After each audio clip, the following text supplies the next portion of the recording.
வேளையிலும் நாம் தேவனுடைய செய்திக்காக ஒரு வசனத்தை தியானித்து தேவாவியனுடைய கரத்தில் நம்ம ஒப்பு கொடுத்து அவர் போதிக்கிறதை கேட்போமாக. எடுத்துக்கொள்வோம். சங்கீதங்களின் புத்தகம் 37ஆம் அதிகாரம் 34ஆம் வசனம். நீ கர்த்தருக்கு காத்திருந்து அவருடைய வழியை கைக்கொள், அப்பொழுது நீ பூமியை சுதந்தரித்துக் கொள்வதற்கு அவர் உன்னை உயர்த்துவார். துன்மார்க்கர் அறுப்புண்டு போவதை நீ காண்பாய். கர்த்ததாமே இந்த வசனத்தின் மூலமாக நம்மோட பேசுவாராக. ஜெபிப்போம். அன்பின் பிதாவே, இந்த நல்ல வேலைக்காக நன்றியப்பா. இந்த வேளையிலும் நாங்கள் உம்முடைய வசனத்தை தியானிக்கும் பொழுது என் தேவனாகிய கர்த்தர் எங்களோட நீர் பேசும்படியாய் ஜெபிக்கிறேன். உம்முடைய வசனம் ஜீவன் உள்ளது, அது வல்லமை உள்ளது. அதற்காக நன்றி செலுத்துகிறோம். உம்முடைய வசனம் எங்களை உயிர்ப்பிக்க கூடியதா இருக்கிறதுக்காக ஸ்தோத்திரம். இது அழிவில்லாத வித்தா இருக்கிறபடி நான் நன்றியோடு ஸ்தோத்திரிக்கிறோம். இதன் மூலமாக நீர் எங்களை ஜெனிப்பித்தீரதற்காக நன்றி அப்பா. எங்களை தாழ்த்தி அர்ப்பணிக்கிறோம். இந்த வார்த்தையின் மூலமாக எங்களை அனல் மூட்டி எழுப்புவீராக. இதை தியானிக்கும் பொழுது அன்று எங்கள் இருதயங்கள் கொழுந்து விட்டு எழும்படியாய் ஜெபிக்கிறேன். ஆண்டவரே, நாங்கள் இந்த வசனத்தின்படி நடக்க எங்களுக்கு கிருபை தருவீராக. நீர் என்ன கற்றுக் கொடுக்கிறீரோ அதை நாங்கள் கீழ்ப்படிந்து நடக்க உதவி செய்யுங்க. நீர் எங்களை உயர்த்துகிற நல்ல தேவன். அதற்காக கொடான கூடிய ஸ்தோத்திரம். உம்முடைய தயவுள்ள கரத்துல ஒப்பு கொடுக்கிறேன். நீரை பொறுப்படுத்திக் கொள்ளும், வழி நடத்தும், ஆசீர்வதியும். இயேசு கிறிஸ்துவின் விலையேற பெற்ற நாமத்தில் இந்த ஜெபத்தை ஏறெடுக்கிறோம் நல்ல பிதாவே, ஆமென், ஆமென். இந்த வசனத்தை நாம் வாசித்தோம். சங்கீதக்காரனாகிய தாவீது நமக்கு எழுதி வைத்திருக்கிற நல்ல ஒரு போதக சங்கீதம் தான் இந்த சங்கீதம். இதிலே அவர் நீதிமான்களுக்கு ஒரு போதனையை கொடுக்கிறார். ஆவியானவர் இன்றைக்கு நமக்கு கற்றுக் கொடுக்கிற காரியமும் இதுதான். அவர் சொல்றார், நீ கர்த்தருக்கு காத்திருந்து அவருடைய வழியை கைக்கொள், அப்பொழுது நீ பூமியை சுதந்திரித்துக் கொள்வதற்கு அவர் உன்னை உயர்த்துவார். இங்க சொல்றார், நீ கர்த்தருக்கு காத்திருந்து அவருடைய வழியை கைக்கொள், கைக்கொள். அப்பொழுது அப்பொழுது எப்பொழுது எப்பொழுது நாம் கர்த்தருடைய சமூகத்தில் காத்திருக்கிறோமோ, எப்பொழுது நாம் அவருடைய வழிகளை கைக்கொள்வோமோ, அப்பொழுது தேவன் நம்மளை என்ன செய்வாரா? பூமியை சுதந்தரித்துக் கொள்வதற்கு நம்ம என்ன செய்வார்? உயர்த்துவார், உயர்த்துவார். இன்றைக்கு ஆண்டவர் தாமே இந்த வசனத்தின் மூலமாக நம்மோட பேசுவாராக. நம்முடைய ஆண்டவர் எப்படிப்பட்ட ஆண்டவர்னு கேட்டீங்கன்னா, நம்மை தாழ்த்துகிறவர் அல்ல, மாறாக உயர்த்துகிற நல்ல தேவன். அல்லேலூயா. இன்னைக்கு ஆண்டவரை நாம் ஆராதிக்க வருகிறோம். தம்முடைய இரத்தத்தினாலே நம்மை சம்பாதித்து கொண்ட ஆண்டவரை ஆராதிக்க வந்திருக்கிறோம். நம்முடைய ஆண்டவர் நம்முடைய வாழ்வில் உயர்வை பார்க்க விரும்புகிறார்.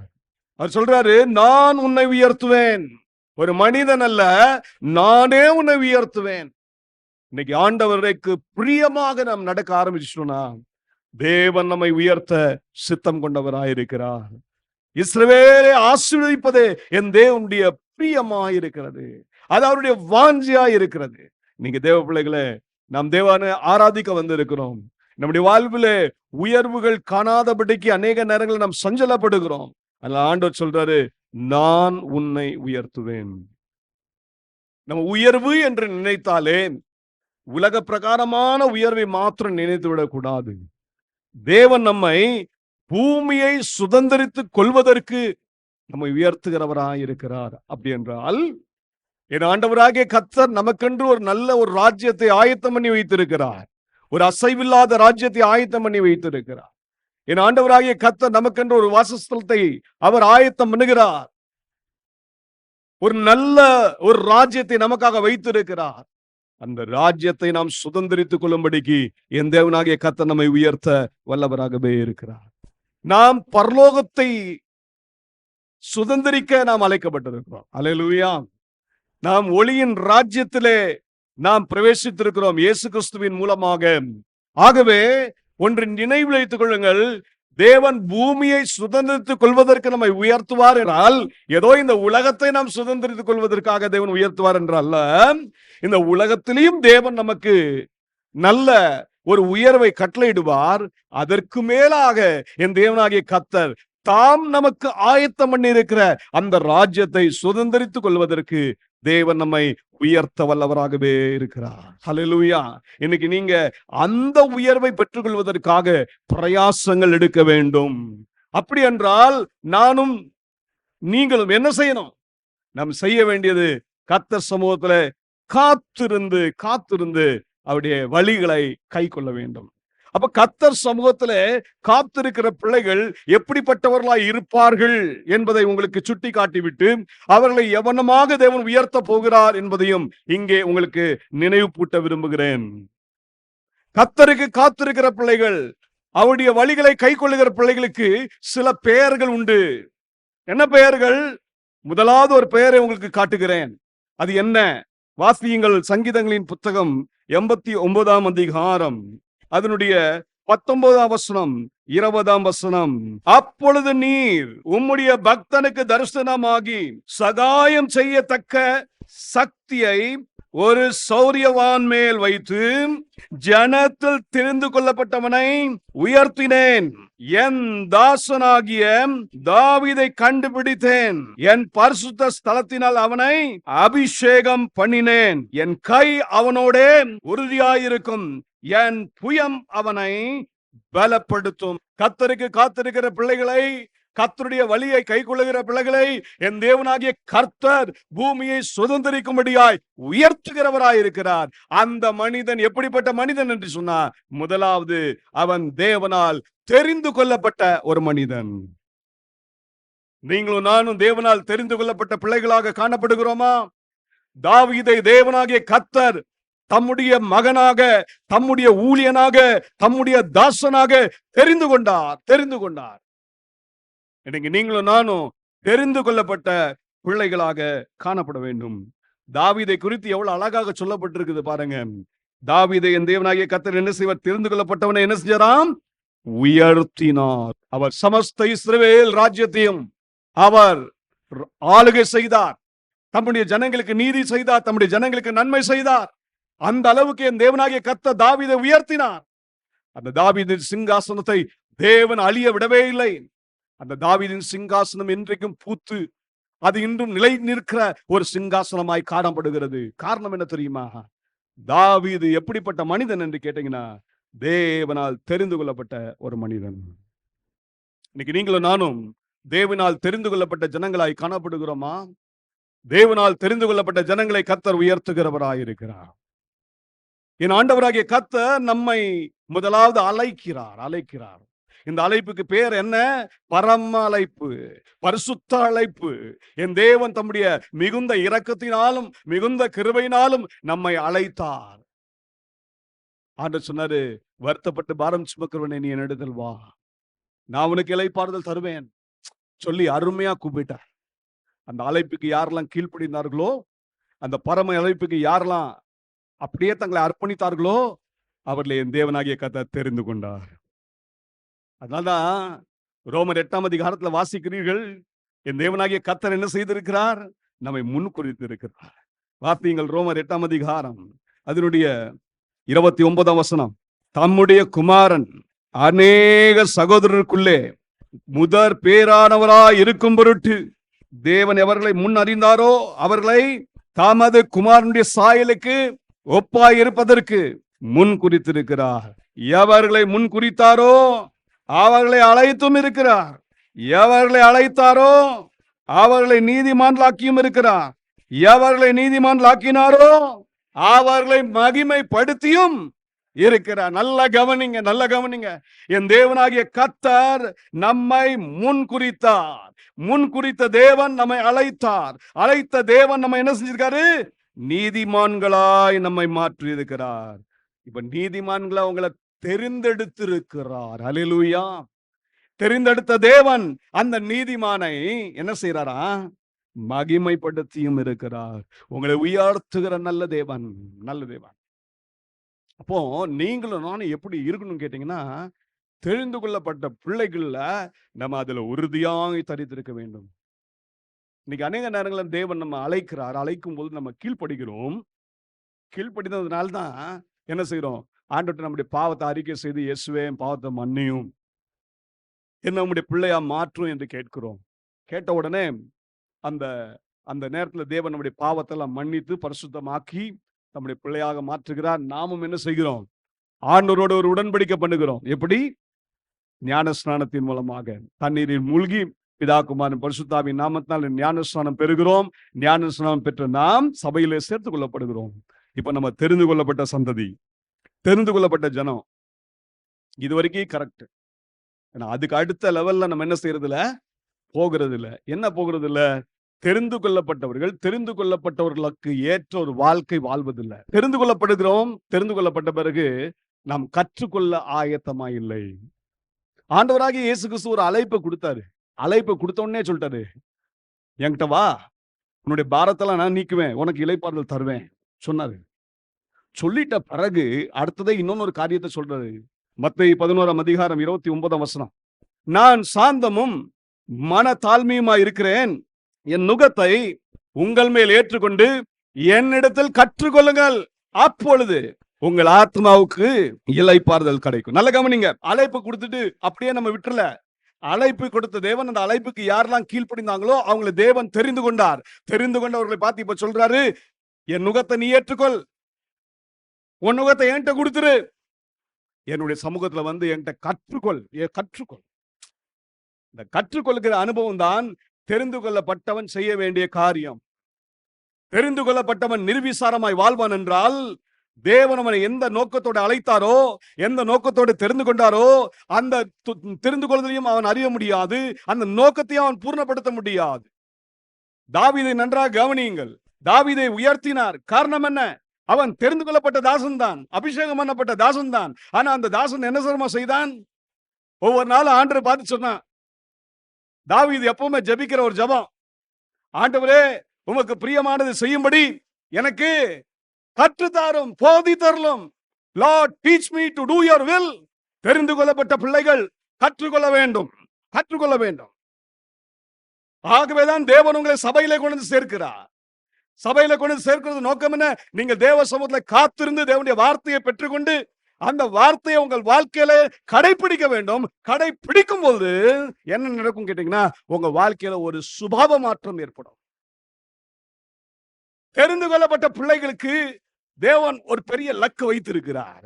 என்ன லக்கு? நீ தெரிந்து கொள்ளப்பட்டது உண்மை, ஆனால் உன்னை நான் எதற்காக தெரிந்து கொண்டேன்? என் குமாரனின் சாயலுக்கு ஒப்பாய் நீ மாற வேண்டும். இயேசு கிறிஸ்துவின் சாயலை நீங்களும் நானும் தரித்துக் கொள்ள வேண்டும். அதுக்காக தான் தேவன் நம்மை தெரிந்து கொண்டிருக்கிறார். அப்படின்னா நாம் என்ன செய்கிறோம்? கற்றுக்கொள்கிறோமா? தேவனுடைய சபையில வருகிறீர்கள், கற்றுக்கொள்கிறீர்களா? ஒவ்வொரு நாளும் வேதத்தை வாசிக்கிறீர்கள், ஆண்டவருடைய சமூகத்துல இருந்து கற்றுக்கொள்கிறீர்களா? ஆண்டவரே என்னோட வார்த்தையும் பேசும். சங்கீதக்காரன் 119 சொல்றாரு, ஆண்டவரே உம்முடைய வேதத்திற்கு அதிசயங்களை காணும்படி என் கண்களை திறந்தரலும், திறந்தரலும். ஆண்டவரே எனக்கு போதித்தரலும், எனக்கு டீச் பண்ணும் ஆண்டவரே. இன்னைக்கு தேவ பிள்ளைகளை நாம் எப்படி ஆண்டவர் சமூகத்துல கற்றுக்கொள்கிறோமோ அதை வைத்துதான் நம்முடைய தெரிந்து கொள்ளுதல் பூர்ணமாகும். உங்களை தேவன் உயர்த்தணும்னு விரும்புறீங்களா? அசைவில்லாத ராஜ்யத்தை சுதந்திரிப்பதற்கு உங்களை உயர்த்தணும்னு விரும்புறீங்களா? அப்படின்னா தெரிந்து கொள்ளப்பட்டதோடு நின்று விடாதீங்க. அதுக்கு ஏற்ற ஒரு தகுதியுள்ள ஒரு வாழ்க்கை வாழுங்க. அதுக்கு நீங்களும் நானும் என்ன செய்யணும்? அதை நமக்கு பேதுரு கற்றுத் தருகிறார். என்ன பேதுரு கற்றுத் தருகிறார்? கொஞ்சம் அப்படியே திருப்புங்க. 2 பேதுரு 1:10 சகோதரரே, உங்கள் அழைப்பையும் தெரிந்து கொள்ளுதலையும் உறுதியாக்கும்படி ஜாக்கிரதையாயிருங்கள். இவைகளை செய்தால் நீங்கள் ஒரு காலம் இடறி விழுவதில்லை. உங்க அழைப்பு, உங்க தெரிந்து கொள்ளுதல், இது ரெண்டத்தையும் குறித்து என்னவா இருக்கணும்? ஜாக்கிரதையா இருக்கணும். சபையில வந்து ஆராதிப்பது முக்கியம். அந்த ஆராதிப்பதுல நீங்க தேவனுடைய வசனத்தை கேட்கிறீங்க, உபதேசத்தை கற்றுக்கொள்ளுங்க. உங்க அழைப்பையும் உங்களுடைய தெரிந்து கொள்ளுதல் குறித்து ஜாக்கிரதையா இருங்க, ஜாக்கிரதையாங்க. ஏனென்றால் பிசாசு எப்படி வஞ்சித்துருவான்னு தெரியாது. அப்போ நம்ம ஜாக்கிரதையா இருந்தா என்ன நடக்குமா? ஒரு காலம் நம்ம என்ன செய்யறதில்ல, இடறி விழுவதில்லை.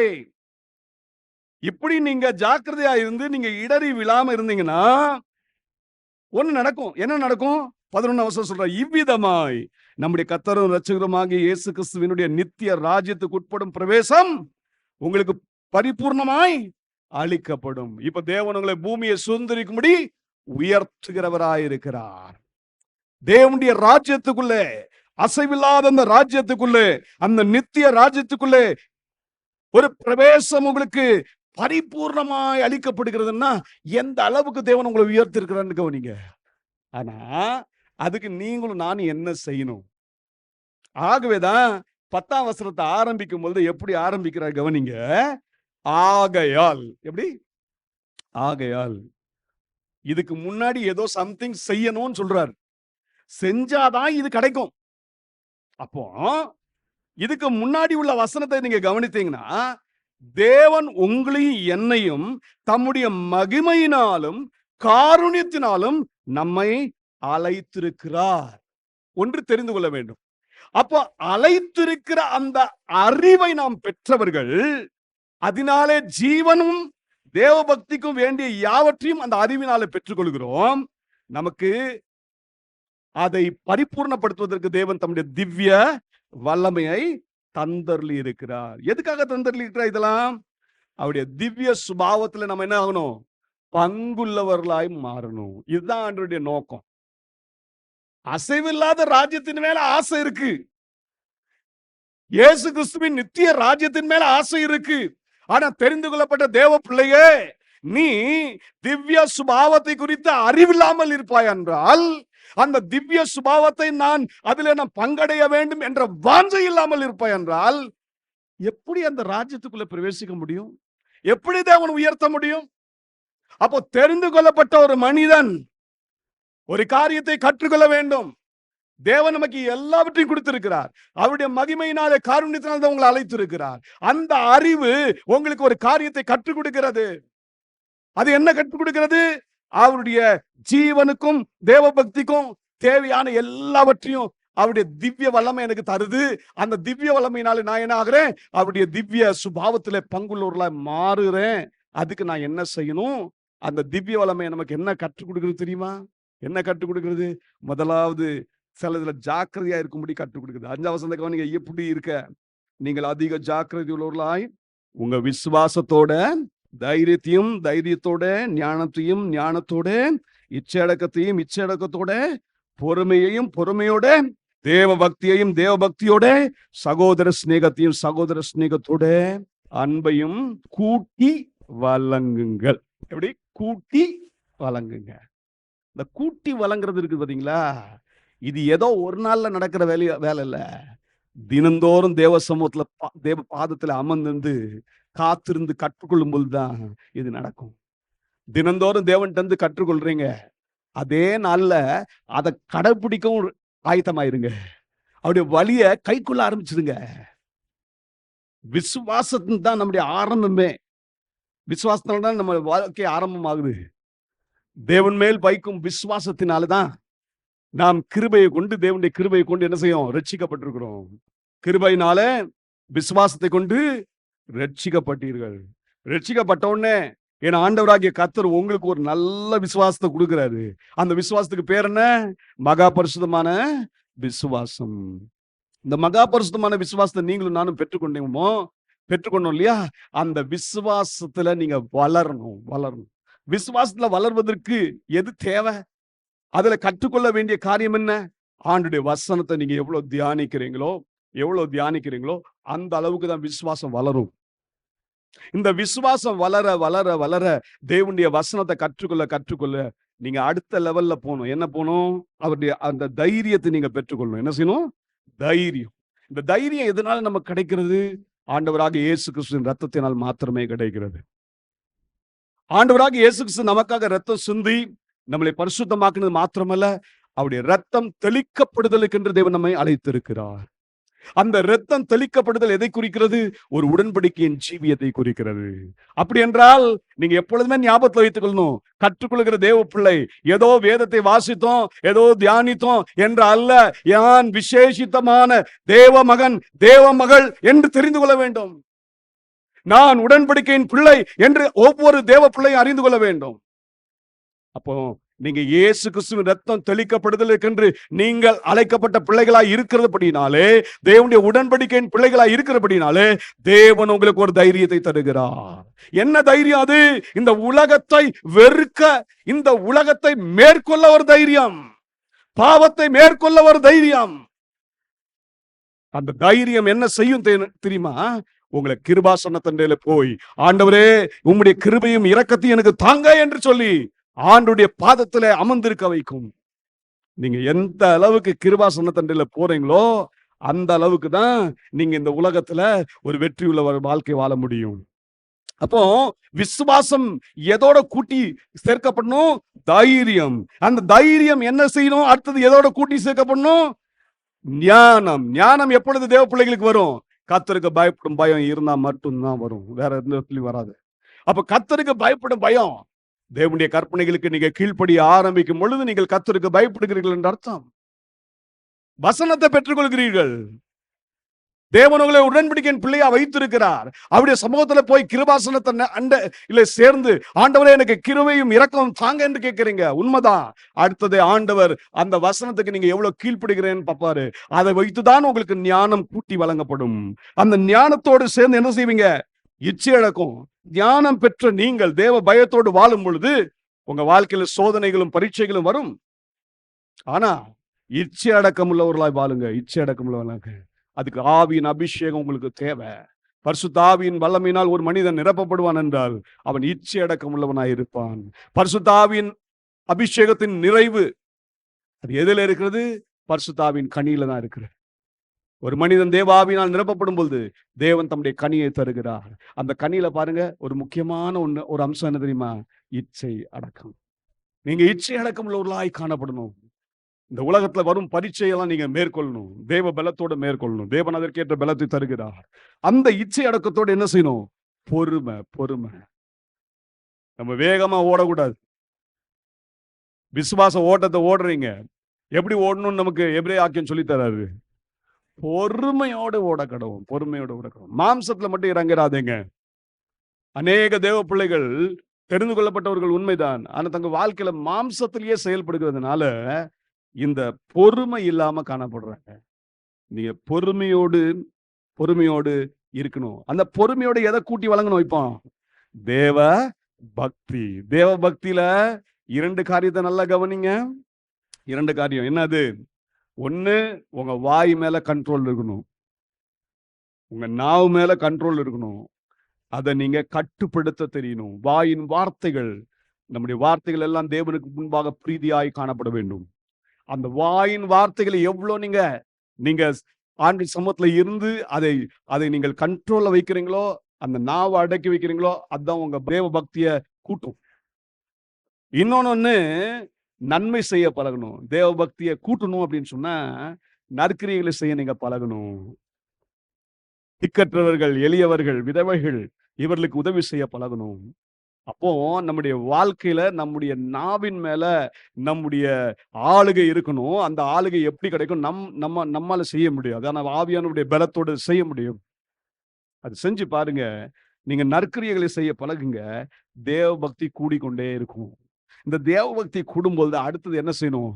சகோதர சிநேகத்தோட இருக்கணும். தேவ பிள்ளைகள் தேவ சபையில கூடி வரும்பொழுது தேவ பிள்ளைகளோடு சேர்ந்து சகோதர சிநேகத்தோடு நீங்க இருக்கும் பொழுது இதை இன்னும் எதோட கூட்டி வழங்கணும்? அன்போட கூட்டி வழங்கணும். இதெல்லாம் நீங்க செஞ்சீங்கன்னா இதுதான் கற்றுக்கொள்ளுதல் சொல்றேன். It is a process. இது ஏதோ சாதாரண வேலை இல்லை. இது நீங்க தினந்தோறும் கற்றுக்கொள்ள வேண்டிய காரியம். இதை தினந்தோறும் நீங்க கூட்டி வழங்கிட்டே இருந்தீங்கன்னா என்ன ஆகும் உங்க வாழ்க்கையில? நீங்க கர்த்தராகிய இயேசு கிறிஸ்துவை அறிகிற அறிவிலே வீணரும் கனியற்றவர்களுமாய் இருக்கவே மாட்டீங்க. இதுல நீங்க பெருக ஆரம்பிச்சிட்டீங்கன்னா நீங்க கனி தருவீங்க. நிச்சயம் கனி தருவீங்க. கர்த்தராகிய இயேசு கிறிஸ்துவை அறிகிற அறிவில நாளுக்கு நாள் நீங்க வளருவீங்க. நீங்க பிரயோஜனம் உள்ள ஒரு பாத்திரமாய், என் தேவனால் பயன்படுத்தப்படுகிற ஒரு பிரயோஜனம் உள்ள பாத்திரமாய், உகந்த பாத்திரமாய் மாறி விடுவீர்கள். அப்படி செய்யலன்னா நீங்க எப்படிப்பட்டவங்கன்னு பேதுரு சொல்றாரு? கண் சொருகி போன குருடனாய் இருக்கிறீர்கள் என்று சொல்கிறார். இது நல்லா கவனிங்க. தெரிந்து கொள்ளப்படுகிற அனுபவம் நம்ம எதற்கு நேராக நடத்தணும்? தேவ பாதத்திலே அமர்ந்து கற்றுக்கொள்ளுகிற ஒரு காரியத்துல நடத்தணும். கற்றுக்கொள்ளுகிற தேவ பிள்ளைகள் அந்த கற்றுக்கொண்ட சத்தியத்தை கடைபிடிக்க பழகணும். இப்படி நீங்க தெரிந்து கொள்ளப்பட்டவர்களாய் இருப்பீர்கள் என்றால் என் தேவன் உங்களை பூமியை சுதந்திரிக்கும்படி உயர்த்துகிறவராயிருக்கிறார். தம்முடைய ராஜ்யத்திலே நீங்கள் பிரவேசிப்பதற்கு தேவன் உங்களை உயர்த்துகிறவராயிருக்கிறார். தாவீதை அவ்வனமாய் தான் தேவன் உயர்த்தினான். ஆகவேதான் தாவீதை குறித்து என் ஆண்டவராகிய கர்த்தர் தாமே சாட்சி சொன்னார். என் தாசனாகிய தாவீது நான் என்னெல்லாம் செய்ய சித்தமாயிருக்கிறேனோ அதெல்லாம் அவன் செய்து முடித்தான், அவன் செய்கிறான். என்ன அற்புதமான சாட்சி, கவனிங்க. தாவீதை தேவன் உயர்த்தினார். காரணம் என்ன? அவன் தெரிந்து கொள்ளப்பட்ட ஒரு தாசனாய், என் தேவன் உபயோகப்படுத்துகிற ஒரு தாசனாய் காணப்பட்டார். இரண்டாவது காரியத்தை சொல்லுகிறேன். தேவனுடைய சமூகத்தில் காத்திருக்கிற பிள்ளைகள், ஆண்டவருடைய வழியை கை கொள்ளுகிற பிள்ளைகள், அவர்களை தேவன் பூமியை சுதந்திரிக்கும்படியா உயர்த்துகிறார். அப்படிப்பட்டவர்களுக்கு இன்னொரு நல்ல பெயரை வேதம் சுட்டி காட்டுகிறது. என்ன அந்த பெயர்? வாசிங்க, சங்கீதங்களின் புத்தகம் 147 அதிகாரம் 6 வசனம். கர்த்தர் சாந்த குணம் உள்ளவர்களை உயர்த்துகிறார், துன்மார்க்கரை அரை மட்டும் தாழ்த்துகிறார். தெரிந்து கொள்ளப்பட்டவர்கள் இவருடைய நல்ல பெயர். அடுத்தது இவர்களுக்கு இன்னொன்று நல்ல பெயர் இருக்கு. இவங்க யாரு? சாந்த குணம் உள்ளவர்கள். நீங்களும் நானும் கர்த்தருடைய சமூகத்துல காத்திருக்கிறோமா? கர்த்தருடைய வழியை கை கொள்ளுகிறோமா? அப்படின்னா நமக்கு ஒரு நல்ல பெயர் வேதம் சுட்டுகிறது, ஆவியானவர் சுட்டுகிறார். என்ன அது? சாந்த குணம் உள்ளவர்கள். சாந்த குணம் உள்ளவர்களை தேவன் என்ன செய்வாரா? உயர்த்துகிறவராயிருக்கிறார். சாந்த குணம் உள்ளவர்களுக்கு தேவன் சொன்ன நல்ல ஒரு வார்த்தை, கவனிங்க. இயேசு தாமே சொன்னார். மத்தேயு 5 அதிகாரம் 5 வசனத்தை நாம் வாசிப்போமா? சாந்த குணம் உள்ளவர்கள் பாக்கியவான்கள், அவர்கள் பூமியை சுதந்தரித்துக் கொள்வார்கள். ஏங்க? என் ஆண்டவரே அவர்களை பூமியை சுதந்திரிக்கும்படியாய் உயர்த்துகிறவராயிருக்கிறார். இயேசு எந்த பூமியை பற்றி பேசுறார்? பிலாத்துக்கு முன்னாடி நிக்கிறாரு. அவர் நியாயம் விசாரிக்கிறாங்க. பிலாத்துட்ட சொன்னாரு, இது ராஜ்யம் என்னுடையது அல்லப்பா, இது இல்லை என் ராஜ்யம், எனக்குன்னு ஒரு ராஜ்யம் இருக்கு, எனக்குன்னு ஒரு தேசம் இருக்கிறது. அப்போ ஆண்டவர் எந்த ராஜ்யத்தை, எந்த பூமியை சுதந்திரிக்கிறதுக்கு பற்றி பேசுகிறார்? தம்முடைய ராஜ்யத்தை. அல்லேலூயா. அசைவில்லாத தம்முடைய ராஜ்யத்தை, நித்திய ராஜ்யத்தை சுதந்திரிக்கும்படியா பேசுகிறார். அப்ப சொல்றாரு, சாந்த குணமுள்ளவர்கள் பாக்கியவான்கள், பாக்கியவான்கள். இந்த உலகத்திலே ஒருத்தருக்கு நல்ல சாட்சி கிடைச்சது. என்ன சாட்சி கேட்டீங்கன்னா, இந்த மனுஷனை போல பூமியில எந்த ஒரு மனுஷனும் சாந்த குணமுள்ள இல்லைன்னு அப்படி நல்ல ஒரு பேர். யார் அந்த பேர்? மோசே. வாசிங்க பார்க்கலாம். என்ன ஆகும்? அதனுடைய 12 அதிகாரம் 3 வசனம். மோசே ஆனவன் பூமியில் உள்ள சகல மனிதரிலும் மிகுந்த சாந்த குணமுள்ளவனாய் இருந்தான். கவனிச்சு பாருங்களேன். மோசேயை ஆண்டவராகிய கர்த்தர் தெரிந்து கொண்டார். தெரிந்து கொண்டவரை தேவன் அபிஷேகம் பண்ணினார். ஒரு உன்னத ஒரு தம்முடைய திட்டத்தை நிறைவேற்றும்படியாய் அவரை அனுப்புகிறார். எதற்காக? எகிப்திலே அவருடைய சொந்த ஜனம், உடன்படிக்கையின் ஜனமாகிய இஸ்ரவேல் ஜனம் அடிமைத்தனத்திலே சிக்கி தவித்துக் கொண்டிருந்தது. ஆண்டவர் மோசேயை பார்த்து சொன்னார், மோசே நீ போ, என் ஜனங்கள் எகிப்தின் அடிமைத்தனத்திலே தவித்துக் கொண்டிருக்கிறார்கள், அவர்களை நீ விடுதலை ஆக்கி நான் அவர்களுக்கென்று ஆயத்தம் பண்ணியிருக்கிற பாலும் தேனும் ஓடுகிற கானான் தேசத்தை சுதந்திரிக்க நீ அவர்களை அழைத்து செல் என்று சொல்லி ஒரு பெரிய வேலையை கொடுத்தார். இந்த வேலையை, இந்த உன்னத ஊழியத்தை பெற்ற மோசே பெற்றதுடைய வயசு என்னன்னா 80 வயசு. இந்த 80 வயசுக்கு பிறகுதான் அவர் அந்த ஜனங்களை வழிநடத்தி அவங்கள கானான் தேசத்துக்கு நேரம் நடத்தி செல்றாரு. யோசிச்சு பாருங்க. இந்த தேவ மனிதனை குறித்து வேதம் சொல்லுகிறது, பூமியிலேயே இந்த மோசேயை போல சாந்த குணமுள்ளவன் ஒருவனும் இல்லை. அப்போ சாந்த குணம் மனுஷனை யாரு? 2 காரியத்தை நல்லா கவனிங்க. சாந்த குணமுள்ளவன் யாருன்னு கேட்டீங்கன்னா, பாத்தீங்க தீத்து 3 அதிகாரம் 2 வசனம். ஒருவனையும் தூஷியாமலும் சண்டை பண்ணாமலும் பொறுமையுள்ளவர்களாய் எல்லா மனுஷருக்கும் சாந்த குணத்தை காண்பிக்கவும் அவர்களுக்கு நினைப்புடு. தீத்துக்கு இந்த நிருபத்தை எழுதும்போது பவுல் சொல்றாரு, அங்க ஃபர்ஸ்ட் ஒரு காரியத்தை சொல்றாரு, நீங்க பொறுமையா இருக்கணுமா. எப்படி இருக்கணுமா? பொறுமையா இருக்கணும். அதாவது தேவ சமூகத்துல நாம் எந்த ஒரு தீர்மானம் எடுக்கணும்னாலும் தேவ சமூகத்துல போய் காத்திருக்க நாம் பழகணும். சாந்த குணங்களுடைய முதல் குணமே என்னன்னா, அந்த மனிதன் தேவனை பிரியப்படுத்துவதற்கு முழு முயற்சி எடுப்பான்.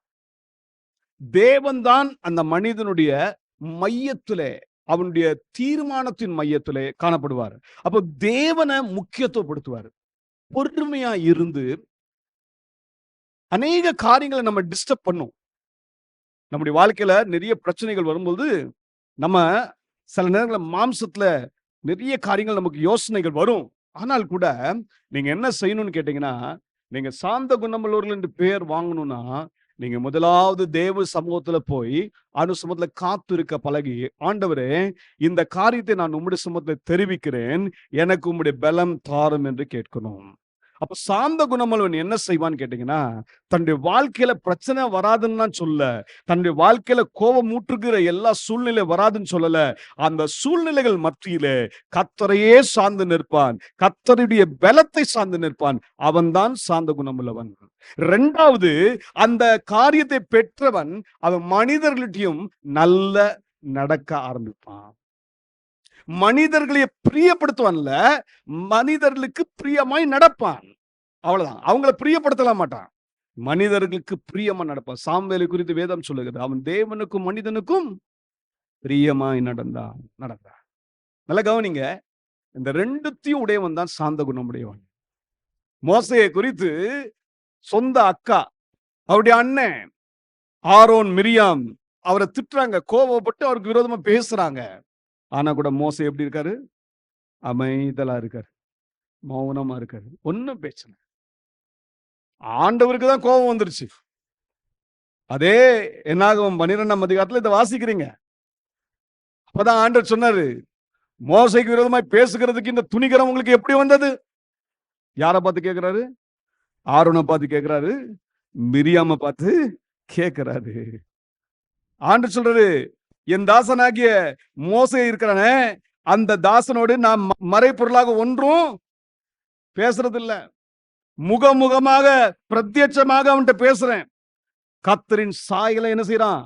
மோசே காண்கிறான் என்று கர்த்தர் தாமே சொன்னார். மோசேக்கு விரோதமா உங்களுக்கு பேச துணிச்சல் எப்படி வந்துச்சுன்னு கேட்கிறார். அந்த நேரத்துல கூட பாருங்க, மோசே ஆண்டு சமூகத்துல அப்படியே காத்து இருக்கிறார். ஆண்டவர் மோசைக்காக வழக்காட ஆரம்பிச்சிட்டார். இதுக்கு பிறகு நீங்க பாப்பீங்க, மிரியாம தேவன் குஷ்ட ரோகத்தினால பாதிப்பார். ஆனா மோசே மிரியாமுக்காக ஜெபிப்பார், ஆரோனுக்காகவும் ஜெபிப்பார். அந்த ஜெபத்தை கர்த்தர் கேட்டு கர்த்தர் அவள் மேல் இரக்கம் பாராட்டுவார். அதாங்க சாந்த குணமுள்ள ஒரு மனிதனுடைய அடையாளம். இன்னைக்கு தேவ பிள்ளைகளே, நீங்களும் நானும் சாந்த குணமுள்ளவர்களா இருக்கிறோமா? சாந்த குணமுள்ளவர்களை கர்த்தர் உயர்த்துகிறவராய் இருக்கிறார். மூன்றாவது, இந்த கர்த்தருக்கு காத்திருந்தவருடைய வழிகளை காத்துக்கொள்கிற பிள்ளைகளை தேவன் உயர்த்துவார் என்று சொல்லுகிறாரே, அந்த மனிதருடைய அடுத்த இன்னொன்னு ஒரு நல்ல குணத்தை உங்களுக்கு காட்டுறேன். அவங்க எப்படிப்பட்ட ஜனம் என்று கேட்டீங்கன்னா, வாசிங்க மத்தேயு அதனுடைய 23ஆம் அதிகாரம் 12ஆம் வசனம். தன்னை உயர்த்துகிறவன் தாழ்த்தப்படுவான், தன்னை தாழ்த்துகிறவன் உயர்த்தப்படுவான். இப்ப மூணாவது, இந்த மக்களுக்கு இன்னொரு பேர் வேதம் சூட்டுகிறது. இயேசு தாமே சொன்னார், தாழ்மையுள்ளவனை தேவன் உயர்த்துவார். நீங்க தாழ்மையுள்ளவர்களா இருக்கீங்களா? உங்க வாழ்க்கையில இந்த தாழ்மை இருக்கா? நம்ம எதை அணிந்து கொள்ளணும் அப்படின்னு சொன்னா, மன தாழ்மையை அணிந்து கொள்ளுகிற பிள்ளைகளாக காணப்பட வேண்டும். இன்னைக்கு நீங்களும் நானும் தேவ சமூகத்துல வருகிறோம். தேவ சமூகத்துல வரும் பொழுது நம்மை தாழ்த்துகிறோமா? நம்முடைய சுயத்தை பலிபீடத்திலே நாம் முற்றிலுமாய் சமர்ப்பிக்கிறோமா? இது தேவன் எதிர்பார்க்கிறார். இயேசு தாமே தாழ்மையுள்ளவனை குறித்தும் பெருமையுள்ளவனை குறித்தும் வித்தியாசம் காட்டி ஒரு உவமையை சொன்னார். என்ன சொன்னார்? லூக்கா 18ஆம் அதிகாரத்தை வாசித்து பாருங்க. அங்கே இருவர் ஜெபாலயத்துக்கு செல்கிறார்கள். ஒருவன் பரிசேயன், இன்னொருவன் ஆயக்காரன். அங்க பரிசேயன் செய்ததை கவனிங்க. இவன் ஆலயத்துக்குள்ளேயே போயிட்டான்.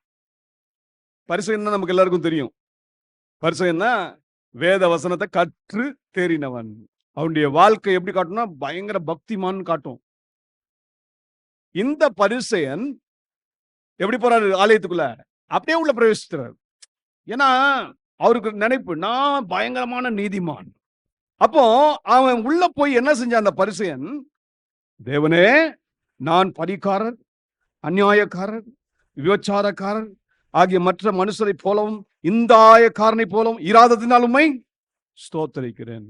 நான் இந்த ஆயக்காரனை போல நான் இல்ல. ஆயக்காரன்னா அந்த நாட்கள்ல இழிவான ஒரு மனுஷன் சொல்லுவாங்க. அவங்கள இஸ்ரவேல் ஜனங்க தாழ்ந்த ஜனங்களா தான் பார்த்தாங்க. அவங்களுக்கு மரியாதை கொடுத்தது கிடையாது. அதனால்தான் இந்த பரிசேயன் தேவ சமூகத்துல நின்று துணிகரமா சொல்றான், தேவனுடைய சாயல்ல சிருஷ்டிக்கப்பட்ட ஆயக்காரனை பார்த்து சொல்றான், இந்த ஆயக்காரனை போல நான் இல்ல, நான் ரொம்ப நீதிமான். நீங்க நல்ல கவனிங்க, சொந்த சகோதரனை காண்கிற சகோதரனை நேசிக்காம அவனை நிந்திச்சா காணாத தேவனை எப்படிங்க நம்ம அன்பு கூறுவோம்? பரிசேயன் பாருங்க, தேவனுடைய வசனத்தை கற்று தேறினவன் என்று நினைக்கிறான், ஆனா பிரமாணத்துக்கு கீழ்ப்படுறதே இல்ல. நேரா வந்து ஆண்டவருக்கு நன்றி சொல்வதற்கு எத்தனையோ காரியம் இருக்கிறது. என்ன சொல்லியிருக்கலாம்? ஆண்டவரே, நீர் எனக்கு கொடுத்த நல்ல வாழ்க்கைக்காக ஸ்தோத்திரம், நீர் எனக்கு உம்முடைய வசனத்தின் வெளிச்சத்தில் நடத்தினதுக்காக ஸ்தோத்திரம், இப்படி சொல்லிட்டு போயிருந்திருக்கலாம். அதெல்லாம் சொல்ல தலைவர், நான் இவனை போல இல்ல, அவனை போல இல்ல, நான் ரொம்ப நல்லவன். இன்னும் என்ன சொல்றாரு? நான் 2 தரம் உபவாசிக்கிறேன், வாரத்துல 2 நாள் உபவாச ஜெபம், என் சம்பாத்தியத்துல எல்லாம் என்ன செய்யறேன்? தசம்பாகத்தை நான் கொடுக்கிறேன். இப்படி அவன் தனக்குள்ள ஜெபம் பண்ணிட்டான். பார்த்தார் ஆண்டவர். அடுத்த சைட்ல பாருங்க, ஆயக்காரன் என்ன செய்யறான்? இவன் ஆலயத்துக்கு வெளியவே நின்னுட்டான், உள்ள கூட வரல. உள்ளவே வரல, வெளியில நின்னுட்டு என்ன சொல்றான்? தூரத்திலே நின்று தன் கண்களையும் வானத்துக்கு ஏறெடுக்க துணியாமல் தன் மார்பில அடித்து கொண்டு, தேவனே, பாவியாகி என் மேல் கிருபையாயிரும். இதுதான் ஜெபம். நீங்க தேவ சமூகத்துல வரும்பொழுது தாழ்மையுள்ளவர்கள் யாருன்னு கேட்டீங்கன்னா, தங்களை ஆராய்ந்து பார்க்கிறவர்கள் தான் தாழ்மையுள்ளவர்கள். தேவ சமூகத்துல வரும் பொழுது உங்களையே நிதானித்து பார்க்கறீங்களா? வேத வசன வெளிச்சத்துல உங்களை ஆண்டு சமூகத்துல ஒப்பு கொடுத்து, ஆண்டவரே, என்னை ஆராய்ந்து அறிந்து கொள்ளும். தாவீது எப்படி ஜெபம் பண்ணவர் தெரியுமா? தேவனே, என்னை ஆராய்ந்து அறிந்து கொள்ளும். தேவனே, என்னை ஆராய்ந்து அறிந்திருக்கிறீர். ஆண்டவரே, என்னை பொல்லாத வழியிலிருந்து விலக்கி எனக்கு பாதுகாத்து என்னை நித்தியத்தின் பாதையில நடத்தும் என்று சொல்லி தன்னை ஆராய்ந்து பார்க்கிற மனிதனாய் தாவீது காணப்பட்டார். நீங்க தேவ சபையில வாரீங்க, நீதிமானா கடந்து செல்ல விரும்புறீங்களா? இல்ல ஆண்டவர் நீ துன்மார்க்கன் என்று சொல்லி அவர் தீர்ப்பு சொல்ல வைக்க போறீங்களா? பரிசேயன் தேவ சமூகத்துல வந்தான், ஆனா ஆண்டவர் சொன்னாரு, அவன் அல்ல, அவன் நீதிமான் இல்ல, அவன் நீதிமானாக்கப்படல, இந்த ஆயக்காரன் தான் நீதிமானாக்கப்பட்டான் என்று சொன்னான். அது வீட்டுக்கு திரும்பி போகும்போது ஆயக்காரன் எப்படி போனான் தெரியுமா? நீதிமானா போனான்.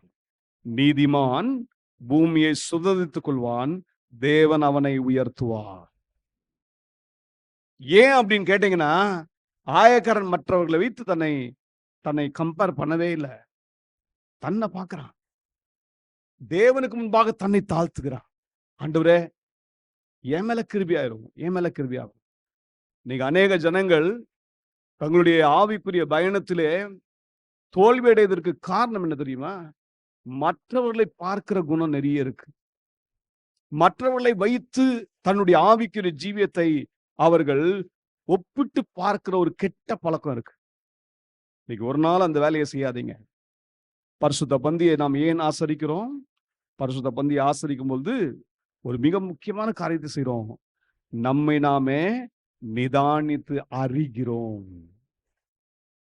தேவ சமூகத்துல நீங்க உங்களே நிதானித்து அறிகிறதுக்கு பேர் தான் தாழ்மை. என்ன பேரு? தாழ்மை.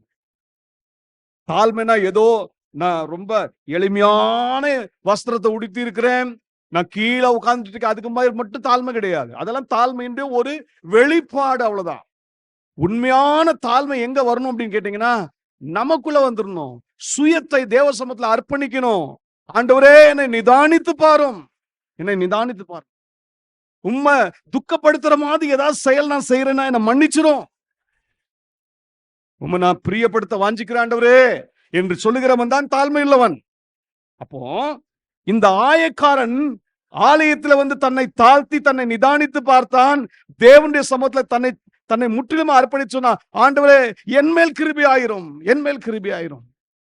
நான் உமக்கு மாத்திரம் தான் கணக்கு ஒப்பிக்க போறேன். என் மேல் கிருபை ஆயிரும், என் மேல் கிருபை ஆயிரும். ஆண்டவர் பார்த்தாரு, கிருபையா இருந்தாரு. அவன் எப்படிப்பட்டவனா திரும்பி தன் வீட்டுக்கு போனானா, நீதிமானாக்கப்பட்டவனாய் போனா. அதுக்கு பிறகுதான் இயேசு சொல்றாரு, தன்னை உயர்த்துகிறவன் எவனும் தாழ்த்தப்படுவான், தன்னை தாழ்த்துகிறவன் உயர்த்தப்படுவான், உயர்த்தப்படுவான். நல்லா கவனிங்க.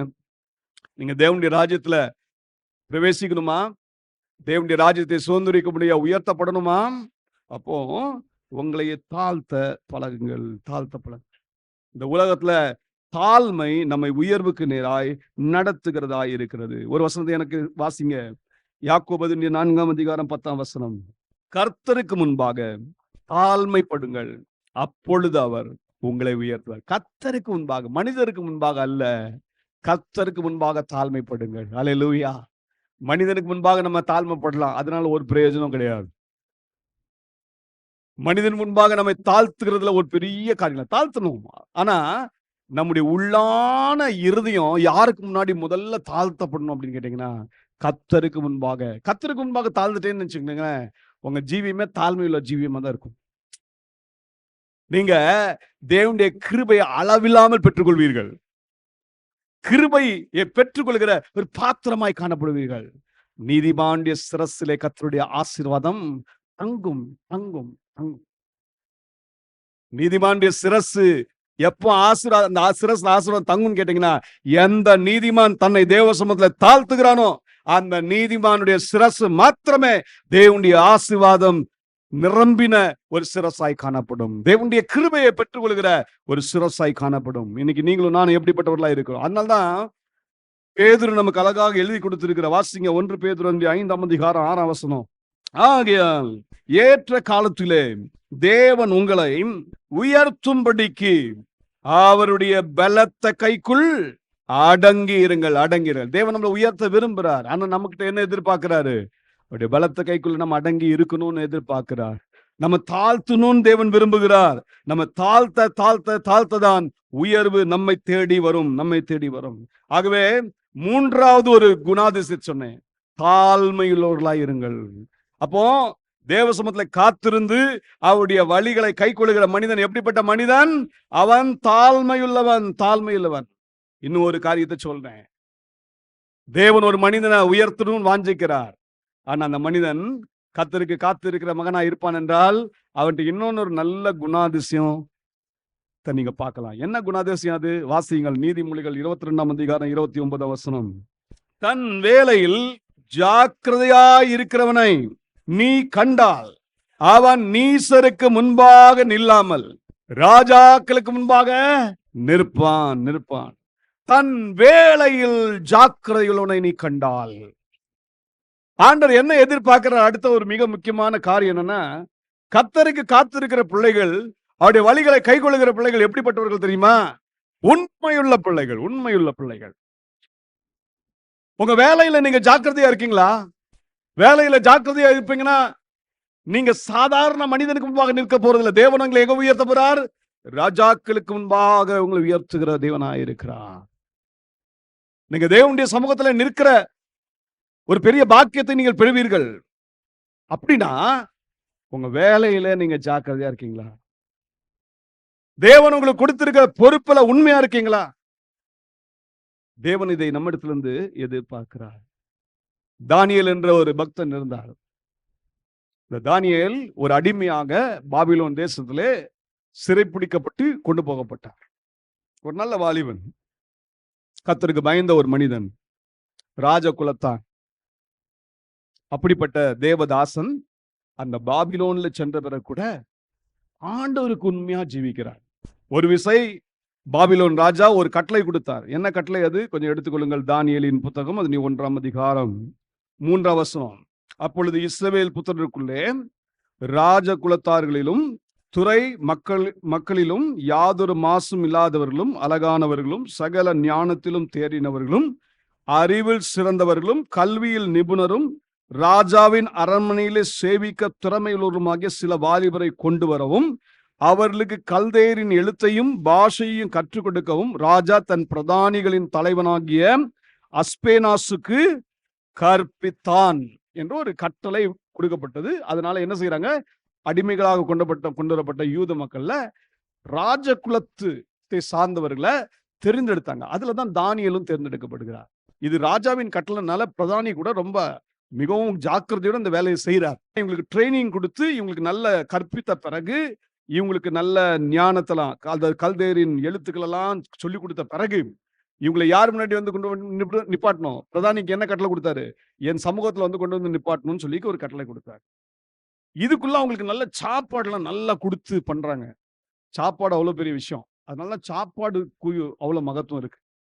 சாப்பாடை மட்டும் நல்லா கொடுத்துட்டீங்கன்னு வச்சுக்கோங்க, நிறைய பேர் அடிமைகள் ஆயிடுவாங்க. சாப்பாட்டுக்கு அடிமை ஆகாதவர்கள் இல்ல, ரொம்ப ரேர். மூளை வருதுங்க. நேபுகாத்நேச்சருக்கு என்ன மூளை போச்சு பாத்தீங்களா? இவங்க எல்லாம் அடிமைக்கு தானே. நல்ல சாப்பாடு கொடு. அது கூட என்ன சாப்பாடு? ராஜா தான் உண்ணும் போஜனத்திலேயும் தான் குடிக்கும் திராட்சை ரசத்திலேயும் தினம் ஒரு பங்கு அவர்களுக்கு நியமித்து அவர்களை 3 வருஷம் வளர்க்கவும் அதன் முடிவிலே அவர்கள் ராஜாவுக்கு முன்பாக நிற்கும்படி செய்யவும் கட்டளையிட்டான். இது கட்டளை. யோசித்து பாருங்களேன். அடிமையா வந்த தானியேலுக்கு இது ஆசீர்வாதமா, அல்டா ஒரு பெரிய பரீட்சையா, சோதனை? நம்ம அந்த இடத்துல இருந்திருப்போம்னா என்ன செஞ்சிருப்போம்? பா, ராஜா கொடுக்கிற சாப்பாடு கிடைக்குதுடா சாமி, சாப்பாடை சாப்பிட்டுருப்போம். அவன் கொடுக்கிற அந்த பானங்கள் எல்லாம் குடிச்சிருப்போம். ராஜா சாதாரண சாப்பாடு சாப்பிட மாட்டாரு, அப்படித்தானே? ரிச் ஃபுட் தான் சாப்பிடுவார். நல்ல பௌஷ்டிகமான ஒரு சாப்பாடை சாப்பிடுவார். இது கிடைச்சா நம்ம என்ன செஞ்சிருப்போம்? ஆனா இந்த தானியேல் என்ன தீர்மானம் எடுக்கிறார் பாருங்க. தானியேல் ராஜாவின் போஜனத்தினாலும் அவர் பானம் பண்ணும் திராட்சரசத்தினாலும் தன்னை தீட்டுப்படுத்தலாகாது என்று தன் இதயத்தில் தீர்மானம் பண்ணி கொண்டு தன்னை தீட்டுப்படுத்தாதபடி பிரதானிகளின் தலைவனிடத்தில் வேண்டிக் கொண்டான். என்ன அற்புதம் பாருங்களேன். ஆண்டவர் சமூகத்துல ஒரு தீர்மானம் எடுக்கிறான். நோ, என் சரீரத்தை நான் தீட்டுப்பட ஒப்பு கொடுக்க மாட்டேன். ஏன் தெரியுமா? ராஜாவின் போஜனம் வந்து அவங்க பூஜை செய்து அவங்க மற்ற காரியங்களை செய்து தான் வரும். அதனால என் வாழ்க்கை என்ன செய்ய மாட்டேன், தீட்டுப்படுத்த மாட்டேன். நான் கர்த்தருக்கு தான் முதலிடம் கொடுப்பேன் என்று சொல்லி தேவனுடைய கரத்துல தன்னை ஒப்பு கொடுத்தான். தேவன் கிருபை பாராட்டினார். பிரதானிக்குரிய கண்களை தயவு கிடைக்க வைத்தார். அவங்களுடைய நிலைமை எப்படி தெரியுமா? ஆண்டவர் அவங்களை எவ்வளவோ ஆசீர்வதித்தா தெரியுமா? எவ்வளவு உயர்த்தினா தெரியுமா? ஒரு நாள் 3 வருஷம் கழிச்சு அவர்ல அந்த தானியேல், சாத்ராக், மேஷாக், ஆபேத்நேகோ இவங்களுக்கு என்ன செஞ்சாருங்க, கொண்டு போய் நிறுத்தினாங்க. நிறுத்தின உடனே அவங்களுடைய குறித்து வேதம் என்ன சொல்லுகிறது கவனிங்க. ராஜா அவர்களோடு பேசினான். அவர்கள் எல்லாருக்குள்ளும் தானியேல், அனனியா, மிஷாவேல், அசரியா என்பவர்களை போல வேறு ஒருவரும் காணப்படவில்லை. ஆகையால் இவர்கள் ராஜ சமூகத்தில் நின்றார்கள். இன்னும் சொல்ல போனா அவர்களை குறித்து வசனம் சொல்லுது, அந்த ராஜ்யத்துல, பாபிலோன் ராஜ்யத்துல சகல சாஸ்திரிகளிலும் ஜோசியரிலும் அவர்களை 10 மடங்கு சமர்த்தராக கண்டார். இவங்க சாப்பிட்டது என்ன? காய்கறி, அல்லேலூயா, கீரை. இதுதான் சாப்பிட்டாங்க. நீங்க நினைச்சிட கூடாது கீரை சாப்பிட்ட உடனே அப்படி சமர்த்தரா வேணும், அப்படி இல்லை. தேவனுடைய கிருபை என்னும் ஒரு விட்டாமின் அங்க இருக்கு. ஆவிக்குரிய வாழ்க்கையில சமர்த்தர்களா இருப்பதற்கு எது தேவைங்க? கிரேஸ் தேவை, கிருபை தேவை. இல்ல, ஆண்டோட்ட கிருபைக்காக கெஞ்சுங்க, ஆண்டவர் கிருபை தருவார். பாருங்க, நீங்க தீர்மானத்துல உறுதியா நின்னீங்கன்னா ஆண்டவர் கிருபை தருவார். பாபிலோன்ல கூட தேவ சித்தத்தை நீங்க உங்களால் செய்ய முடியும். இப்படிப்பட்ட தானியேல் இவ்வளவு நல்லா இருந்தார் பாருங்க. நல்ல ஜெபிக்கிற ஒரு தேவ மனிதன், தீர்மானத்துல உறுதியாய் நிற்கிற ஒரு மனிதன். இப்படிப்பட்ட ஒரு தேவ மனிதனுடைய வாழ்க்கையில என்ன காணப்பட்டுச்சு தெரியுமா? இன்னும் ஒரு நல்ல குணாதிசயம் காணப்பட்டுச்சு. இவரை குறித்து வேதத்துல வாசிக்கிறோம். தானியேல் 6ஆம் அதிகாரம். இப்போ பாபிலோனுடைய ராஜ்யம் தாண்டி இப்போ தரியு அரசாண்ட நாட்கள்ல ஓடிட்டு இருக்கு. இந்த நேரத்துல கூட தானியேல் எப்படிப்பட்டவராய் இருந்தான் என்று கவனிங்க. 4ஆம் வசனம். அவன் உண்மையுள்ளவனாய் இருந்தபடியால் அவன் மேல் சுமத்த யாதொரு குற்றமும் குறைவும் காணப்படவில்லை என்று சொல்லி தானியேலை குறித்து ஒரு நல்ல சாட்சி பாக்குறீங்க. தானியேல தரியு ராஜா என்ன செய்தார் என்று கேட்டீங்கன்னா, தன்னுடைய ராஜ்யத்தின் மேல் உயர்த்தினார். ராஜ்யபாரத்துல முதன்மை ஸ்தானத்தை கொடுத்து வச்சிருக்கார் தரியு ராஜா. இதை கண்டு நிறைய பிரதானிகளுக்கு கோபம், பொறாமை, எரிச்சல், எப்படியாவது தானியேலை வீழ்த்திடணும் அதுக்குன்னு சொல்லிட்டு குற்றம் கண்டுபிடிக்க ஆரம்பிச்சாங்க. ஆனா தானியேல்ட்ட ஒரு குற்றமும் காணப்பட முடியலையா. ஏன்? அவன் எப்படிப்பட்டவனா இருந்தானா? உண்மையுள்ளவனாயிருந்தான்.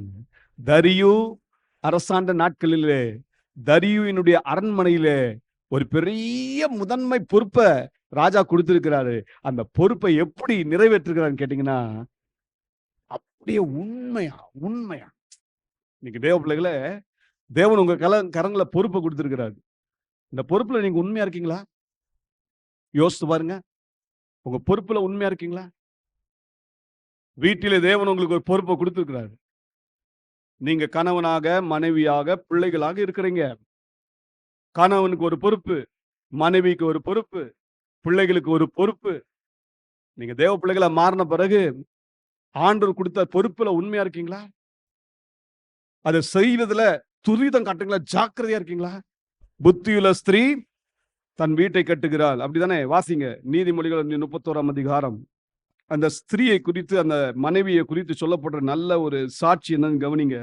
அந்த குணசாலியான அந்த ஸ்திரீ எப்படிப்பட்டவள் என்று கேட்டீங்கன்னா, குணசாலியான ஸ்திரீயை கண்டுபிடிப்பவன் யார்? அவளுடைய விலை முத்துக்களை பார்க்கலும் உயர்ந்தது. அவள் புருஷனுடைய இருதயம் அவளை நம்பும், அவன் சம்பத்து குறையாது. புருஷன் நம்புவான், அவன் சம்பத்தும் குறையாது. ஏன் தெரியுமா? இந்த புத்தியுள்ள ஸ்திரீனால. என்ன அந்த புத்தியுள்ள ஸ்திரீட்ட என்ன காணப்படுதுன்னு கவனிங்க. அவள் உயிரோடு இருக்கிற நாளெல்லாம் அவனுக்கு தீமையை அல்ல நன்மையே செய்கிறாள். ஆட்டு மயிரையும் சணலையும் தேடி தன் கைகளினால் உற்சாகத்தோட வேலை செய்கிறாள். எப்படிங்க செய்கிறா? நீங்களாம் உற்சாகத்தோட வேலை செய்றீங்களா? உங்க பொறுப்புல உண்மையா இருக்கீங்களா?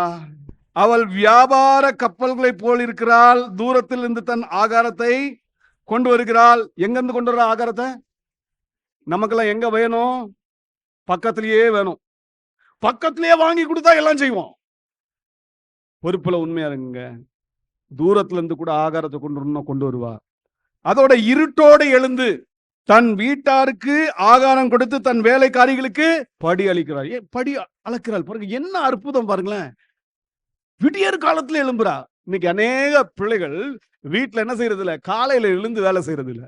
உங்க பொறுப்புல நீங்க தவறிட்டீங்கன்னா உங்க வேலையில நீங்க அஜாக்கிரதையா இருக்கிறீங்கன்னு அர்த்தம். உங்க வேலையில நீங்க அஜாக்கிரதையா இருந்தீங்கன்னா நீங்க அலிம்பனுக்கு சகோதரர். நம்ம வாழ்க்கையில உயர்வு வராது. இந்த குணசாலியான ஸ்திரீ என்னெல்லாம் செய்யறான்னு திருப்பி அடுத்ததுல நீங்க வாசிங்க. இருட்டோடு எழும்புறா, உற்சாகத்தோட எல்லாம் வேலை செய்யறா, சிறுமையானவர்களுக்கு உதவி செய்யறா, எவ்வளவு பெரிய காரியம் செய்யறா பாருங்க. இவளை குறித்துதான் வேதம் சொல்லுகிறது. அதனுடைய 30ஆம் வசனம் கவனிங்க. சௌந்தரியம் வஞ்சனை உள்ளது, அழகும் வீண், கர்த்தருக்கு பயப்படுகிற ஸ்திரீயே புகழப்படுவாள். இந்த வேத பகுதியை விசேஷமாக மனைவிமார்கள் படிங்க. தேவன் உங்களுக்கு கொடுத்திருக்க பொறுப்பு. தேவன் உங்களை வச்சுதான் வீட்டையே கட்டுறாரு. எவ்வளவு பெரிய பாக்கியம் பாத்தீங்களா? எவ்வளவு பெரிய மேன்மையை பாத்தீங்களா? எங்கேயாவது ஒரு இடத்துல நான் வேதத்துல பார்க்கல புருஷனை வைத்து தேவன் வீட்டை கட்டுறாருன்னு சொல்லவே இல்லை. யாரை வச்சுதான் கட்டுறாரு? புத்தியுள்ள ஸ்திரீயை வச்சுதான் கட்டுறாரு. புருஷனும் தன் வீட்டை என்ன செய்யணும்? நல்லா கவனிக்கணும். சீக்கிரமா காலையில எழுந்து என்ன செய்யணும்? வேலை செய்யணும். புருஷனையும் தேவன் விட்டு வைக்கல, புருஷனும் வேலை செய்யணும். பிள்ளைகளையும் விட்டு வைக்கல, பிள்ளைகளையும் நல்ல பொறுப்போட வேலை செய்யணும். அது நம்ம வீடு. இது என்ன வீடு? இது தேவனுடைய வீடு. அல்லேலூயா. இந்த வீட்டுல வந்தீங்கன்னா நீங்க என்ன செய்றீங்க? பொறுப்போட இருக்கீங்களா? உங்களுக்கு தேவன் ஒரு பொறுப்பு கொடுத்திருக்கிறாருன்னா அந்த பொறுப்பை என்ன செய்யணும்? உண்மையா செய்யணும். சொல்றேன், நல்லா கவனிங்க. தேவன் ஒரு நாள் தம்முடைய பிள்ளைகளை கீழே விட மாட்டார். பூமியிலும் உயர்த்தி வைப்பார், அவருடைய ராஜ்யத்தை சுதந்திரிக்கவும் உயர்த்துவார். பொறுப்புல உண்மையா இருக்கீங்களா? இன்னும் யோசித்து பாருங்க, உங்களுடைய பொறுப்புகள் என்ன? வேலை ஸ்தலத்துல போறீங்க, வேலை ஸ்தலத்துல உங்க எஜமான் கடூரமா உங்களோட நடக்கிறாங்க. அவர் கடூரமா நடக்கிறேன்னு சொல்லிட்டு என்ன செய்யக்கூடாது? தப்பா நடந்துடக்கூடாது. நீங்க அங்கேயும் உண்மையுள்ளவர்களா இருங்க, ஜாக்கிரதை உள்ளவர்களா இருங்க. உங்க வேலையில உண்மையா இருங்க. நீங்க செஞ்சு பாருங்க. உங்களுக்கு படி அளக்கிறவர் யார் தெரியுமா? மனுஷன் இல்ல, என் தேவனாகிய கர்த்தர். நல்லா கவனித்து பாருங்க. நான் இப்படிப்பட்டவனா இருக்கேனா? தன் வேலையில் ஜாக்கிரதை உள்ளவனை கண்டால் அவனை தேவன் பாருங்க. தானியேல் எவ்வளவு உண்மையுள்ளவனா இருந்தா பாத்தீங்களா? அதனால தானியேலுடைய வாழ்க்கை எப்படி இருந்துச்சுன்னு கொஞ்சம் கவனிங்க. தானியேல் 6ஆம் அதிகாரம் 28ஆம் வசனம். தரியுவின் ராஜ்யபார காலத்திலும் பெர்சியனாகிய கோரேசுடைய ராஜ்யபாரம் காலத்திலும் தானியேலின் காரியம் ஜெயமாயிருந்தது. உண்மையுள்ளவர்களா இருந்தீங்கன்னா, உங்க வேலையில ஜாக்கிரதை உள்ளவர்களா இருந்தீங்கன்னா, தேவன் உங்கள் காரியத்தை ஜெயமுள்ளதாய் மாற்றுவார். நீங்க மற்றவர்களுக்கு ஆசீர்வாதமாய் மாறுவீர்கள். உங்க வாழ்க்கை செழிப்பாகும். அது மட்டுமல்ல, நீங்கள் தேவனுடைய ராஜ்யத்தை சுதந்திரிக்கிற பிள்ளைகளாய் மாறுவீர்கள். தானியேலுக்கு தரியு அரசாண்ட நாட்கள்ல, கோரேசின் நாட்கள்ல மாத்திரம் ஜெயம் கிடைக்கல. இந்த தானியேலுக்கு கிடைச்ச இன்னொரு பெரிய பாக்கியத்தை சொல்றேன். தன் வேலையில் ஜாக்கிரதையா இருந்தால் என் தேவனாகிய கர்த்தர் தமக்கு முன்பாக நிற்க தகுதிப்படுத்துவார். எப்படி இது தெரிகிறது பாருங்க. தானியேலுக்கு முன்கூட்டியே ஆண்டவர் சொல்லிட்டாரு. ஒரு பெரிய ஒரு கேரண்டி கொடுக்கிறார். என்ன கேரண்டி? தானியேல் 12ஆம் அதிகாரம் அதனுடைய 13ஆம் வசனம். நீயோ வென்றால் முடிவு வரும் மட்டும் போயிரு, நீ இளைப்பாரி கொண்டிருந்து நாட்களின் முடிவிலே உன் சுதந்திர வீதத்துக்கு எழுந்திருப்பாய் என்றார். நீயோ வென்றால். என்ன அற்புதமான வார்த்தை பாருங்க. தானியேல் தன் வேலையிலே உண்மையுள்ளவனாயிருந்தான், ஜாக்கிரதை உள்ளவனாயிருந்தான். இந்த உலகத்துல மட்டும் அவனுக்கு ஜெயம் கிடைக்கல, தேவனுடைய ராஜ்யத்திலே பிரவேசிக்கும்படியான ஒரு ஸ்லாக்கியத்தை, ஒரு உயர்வை என் தேவனாகிய கர்த்தர் கொடுத்தார். சொன்னாரு, நீ இளைப்பாரி கொண்டிருந்து நாட்களின் முடிவிலே உன் சுதந்திர வீதத்துக்கு எழுந்திருப்பாய். சுதந்திர வீதம் என்ன அர்த்தம்?